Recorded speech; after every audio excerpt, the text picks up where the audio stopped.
Friends, ఇప్పుడే అందిన వార్త. ఏపీలో పెన్షన్ కానుకపై ఇప్పుడే వచ్చిన మరో ప్రకటన ఏంటంటే ఆ వివరాలు తెలుసుకుందాం ఈ వీడియోలో. వీడియోని ఎక్కడ కానీ స్కిప్ చేయకుండా చివరి దాకా చూడండి. దయచేసి వీడియోకి ఒక లైక్ చేయండి. పెన్షన్ల పెంపుపై ఆంధ్రప్రదేశ్ అధికారులు కసరత్తు ప్రారంభించారు. 4,000 రూపాయల పెంపుతో పాటుగా దివ్యాంగులకు 6,000 రూపాయల పెన్షన్ అయితే ఏప్రిల్ నుంచి అమలు చేస్తామని టీడీపీ, జనసేన పార్టీలు తన మేనిఫెస్టోలో కూడా ప్రకటించాయి.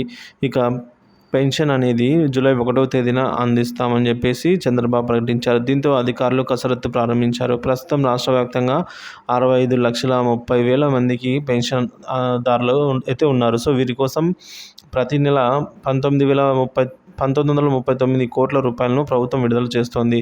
ఏప్రిల్ నుంచి 4,000 రూపాయల పెన్షన్ పెంపు చేస్తే ఒక్కొక్కరికి 7,000 రూపాయలు ఇవ్వాల్సి వస్తుంది. సో అదేవిధంగా దివ్యాంగులకు 6,000 రూపాయల పెన్షన్ ఇవ్వాల్సి వస్తుంది. ఇందుకు గాను 4,400 కోట్ల రూపాయలు ఖర్చు అవుతుందని అయితే అధికారులు ప్రాథమికంగా అంచనా వేశారు.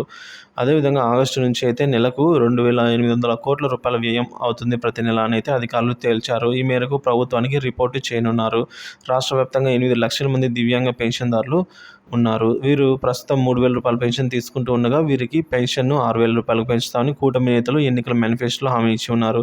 ఇవే కాకుండా పూర్తి స్థాయిలో వైకల్యానికి గురైన వారికి నెలకు 15,000 రూపాయల పెన్షను, అలాగే కిడ్నీ కానీ తలసేమియా వంటి దీర్ఘకాలిక వ్యాధిగ్రస్తులకు 10,000 రూపాయల పెన్షను అందించేందుకు అధికారులు